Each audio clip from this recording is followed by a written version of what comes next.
Alors on lui amena un démoniaque aveugle et muet, et il le guérit, de sorte que le muet parlait et voyait.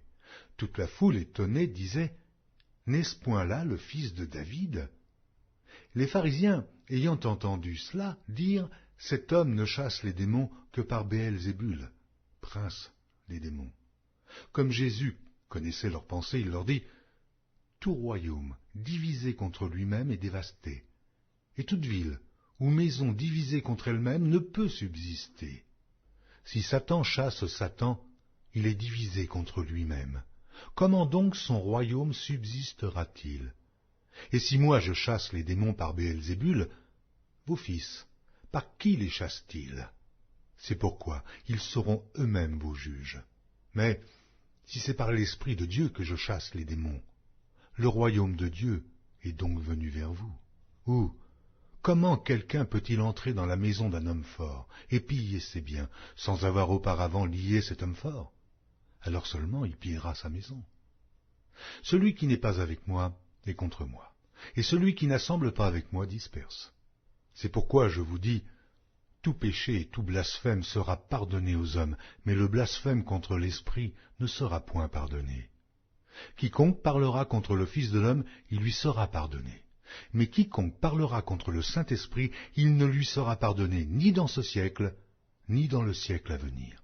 Ou dites que l'arbre est bon, et que son fruit est bon, ou dites que l'arbre est mauvais, et que son fruit est mauvais. Car on connaît l'arbre par le fruit. Race de vipères, comment pourriez-vous dire de bonnes choses méchants comme vous l'êtes? Car c'est de l'abondance du cœur que la bouche parle. L'homme bon tire de bonnes choses de son bon trésor, et l'homme méchant tire de mauvaises choses de son mauvais trésor. Je vous le dis, au jour du jugement, les hommes rendront compte de toute parole vaine qu'ils auront proférée, car par tes paroles tu seras justifié, et par tes paroles tu seras condamné. Alors quelques-uns des scribes et des pharisiens prirent la parole et dirent: Maître, nous voudrions te voir faire un miracle.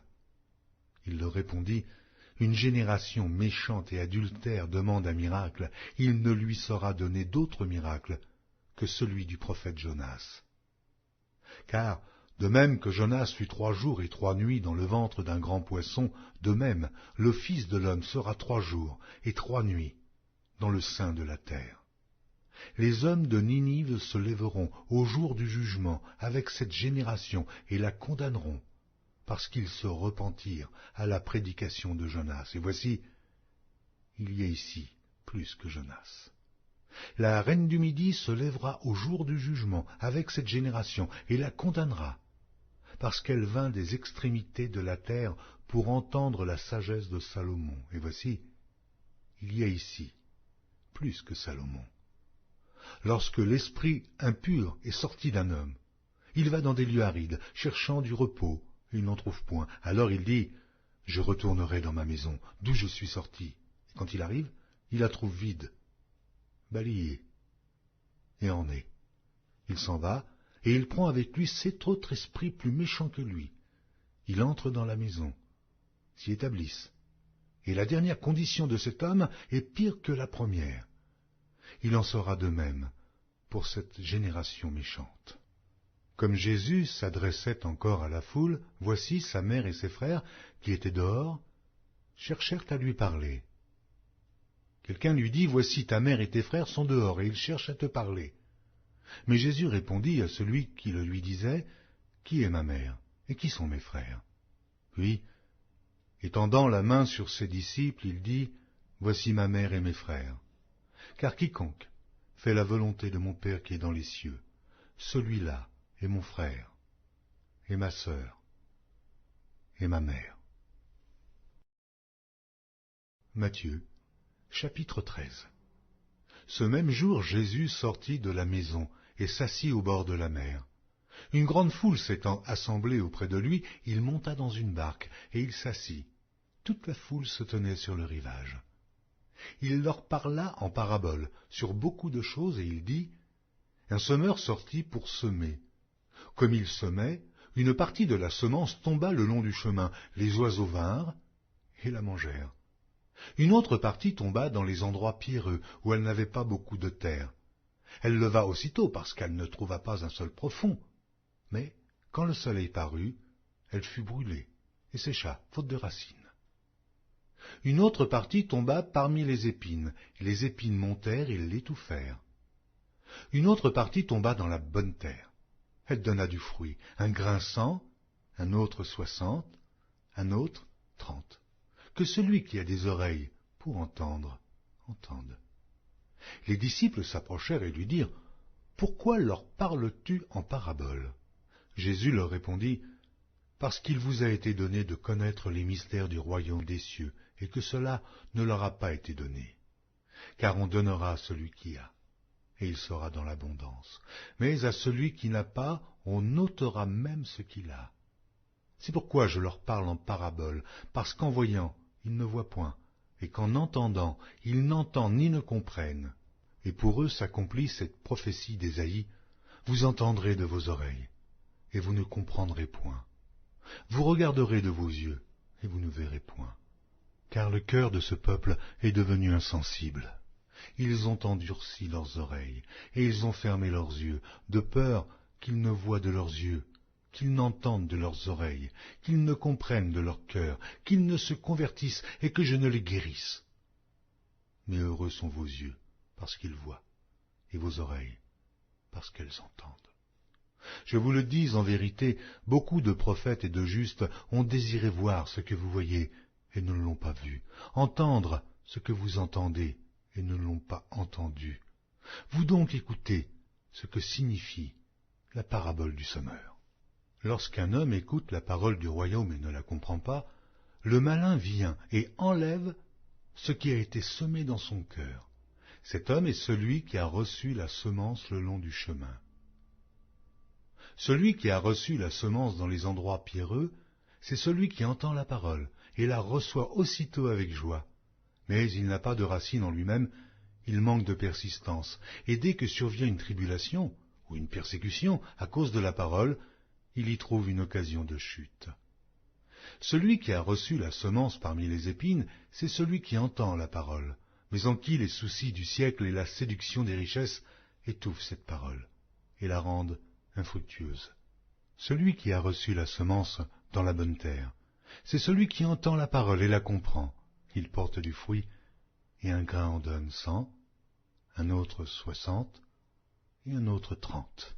Il leur proposa une autre parabole, et il dit, « Le royaume des cieux est semblable à un homme qui a semé une bonne semence dans son champ, mais, pendant que les gens dormaient, son ennemi vint, sema de l'ivraie parmi le blé, et s'en alla.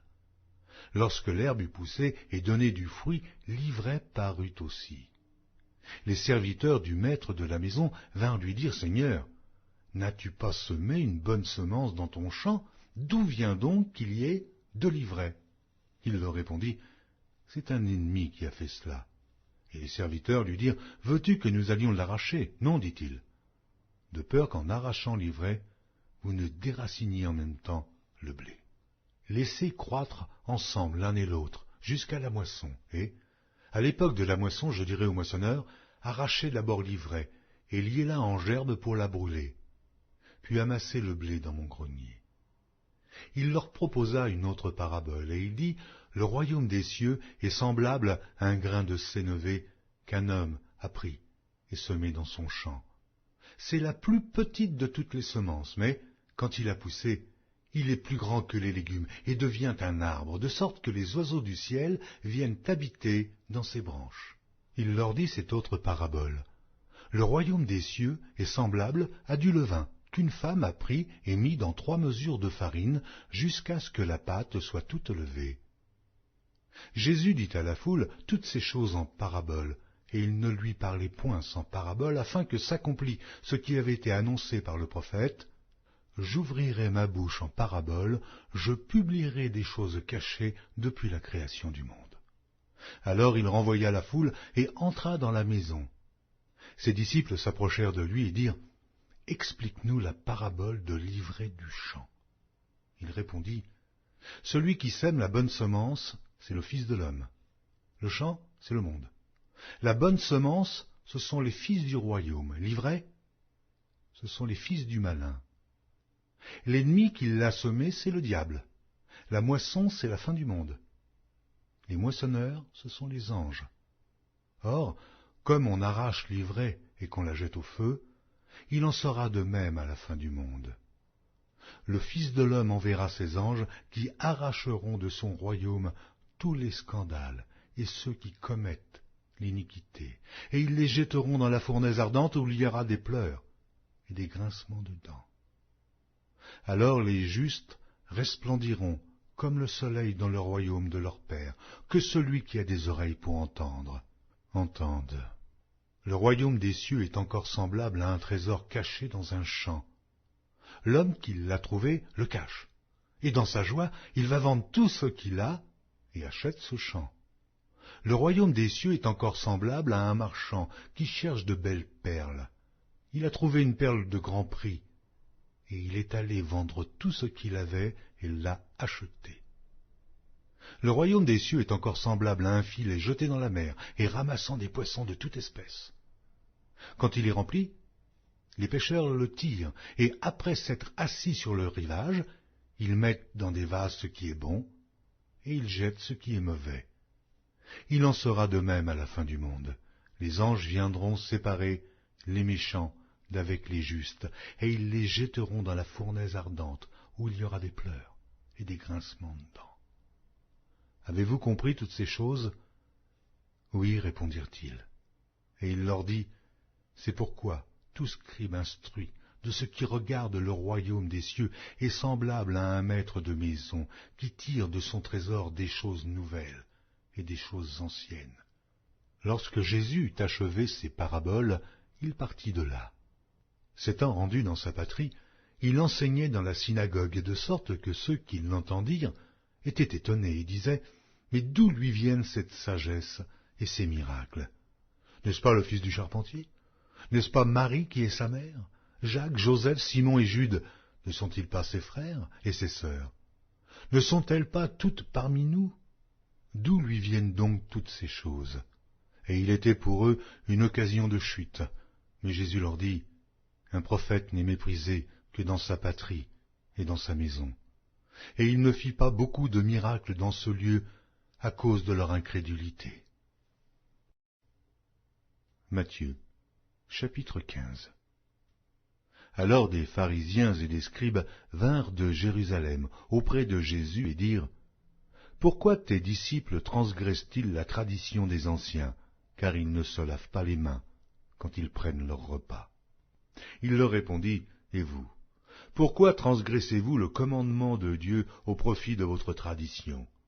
Car Dieu a dit, « Honore ton père et ta mère, et celui qui maudira son père ou sa mère sera puni de mort. » Mais vous, vous dites, « Celui qui dira à son père ou à sa mère, « Ce dont j'aurais pu t'assister est une offrande à Dieu », n'est pas tenu d'honorer son père ou sa mère.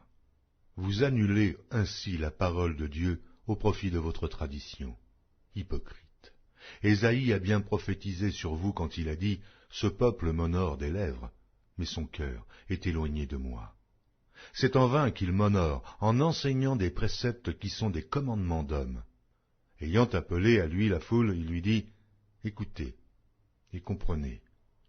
Ce n'est pas ce qui entre dans la bouche qui souille l'homme, mais ce qui sort de la bouche, c'est ce qui souille l'homme. » Alors ses disciples s'approchèrent et lui dirent, « Sais-tu que les pharisiens ont été scandalisés des paroles qu'ils ont entendues? » Il répondit, « Toute plante que n'a pas plantée mon Père céleste sera déracinée. » Laissez-les, ce sont des aveugles qui conduisent des aveugles, et si un aveugle conduit un aveugle, ils tomberont tous deux dans une fosse. Pierre, prenant la parole, lui dit, « Explique-nous cette parabole. » Et Jésus dit, « Vous aussi, êtes-vous encore sans intelligence? Ne comprenez-vous pas que tout ce qui entre dans la bouche va dans le ventre, puis est jeté dans les lieux secrets? Mais ce qui sort de la bouche vient du cœur, et c'est ce qui souille l'homme. Car c'est du cœur que viennent les mauvaises pensées, les meurtres, les adultères, les impudicités, les vols, les faux témoignages, les calomnies. Voilà les choses qui souillent l'homme. Mais Manger sans s'être lavé les mains, cela ne souille point l'homme. Jésus, étant